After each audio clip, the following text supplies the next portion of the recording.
So in the most recent episode of The Bad Batch, we got a little bit of a glimpse into what Separatist leadership is up to following the end of the war. And that got me thinking about the government of the CIS, which we didn't really see in the Clone Wars. So I figured today we'll take a look at the government that was running the Separatists and exactly what happened to them after the conflict. I'm Colin, and this is Sci-Fi Deep Dive.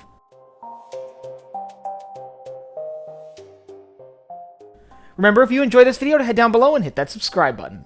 So we're all very familiar with the Clone Wars, and we're all probably pretty familiar with the Galactic Republic. After all, the Clone Wars TV show seems to be from the perspective of the Republic.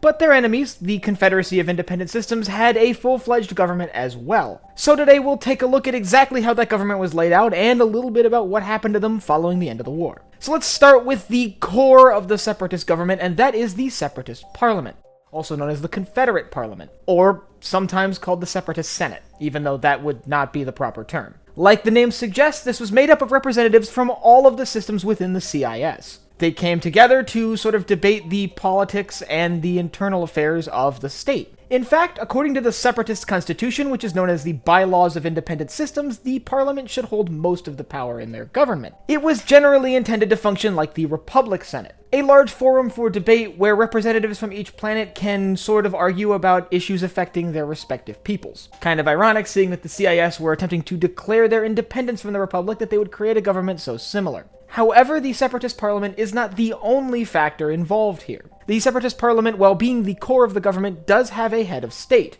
While there doesn't appear to be a proper name for this head of state, we simply know him as Count Dooku. He was the head of state, and he would lead the sort of meetings of the Separatist Parliament. Now, according to the Constitution, he is supposed to be almost more of a figurehead, just there to sort of regulate the conversation in the Senate and keep it from becoming too heated. However, with the outbreak of war, the Separatist Parliament granted him emergency powers, sort of similar to what we see in the Republic with Palpatine. This allowed him to pitch and pass laws completely bypassing Parliament. So, well, on paper, they're supposed to be sort of a representative democracy, a confederacy like their name suggests. In practice, they are a little bit more despotic, with one man basically holding all of the power in the government and everyone else not really being able to sort of contradict him.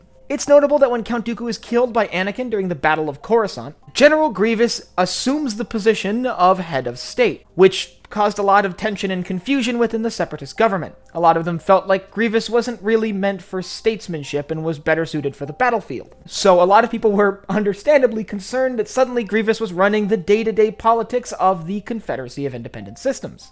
But you may be thinking, what about that council that we see? We see the Separatist Council a lot. Well, generally, they're more of like a shadow council, if you will. As many of you know, they're representatives from various large corporate entities, companies like the Trade Federation, the Techno Union, and the Commerce Guild, all of whom had pledged their support to the CIS, many in military ways. As a whole, the Separatist military was basically completely made up of corporate defense forces from these companies. So generally, it could be assumed that this ruling council is sort of maybe like a joint chiefs, if you will. They're leaders of various factions within the CIS military, and so generally military decisions probably came down to this council. So what happened to all of these factions after the end of the war? Well, let's start with the ones that are pretty easy. Count Dooku's killed during the Battle of Coruscant, and Grievous is killed during the Battle of Utapau. Now this leaves that head of state position sort of up in the air, but it doesn't matter for long. The members of the Separatist Council are massacred on Mustafar by Darth Vader, and shortly after the droid shutdown, the Separatist Parliament is basically forced to surrender. That leaves the Separatist Parliament being the only government body to even survive the end of the war. So what happened to them?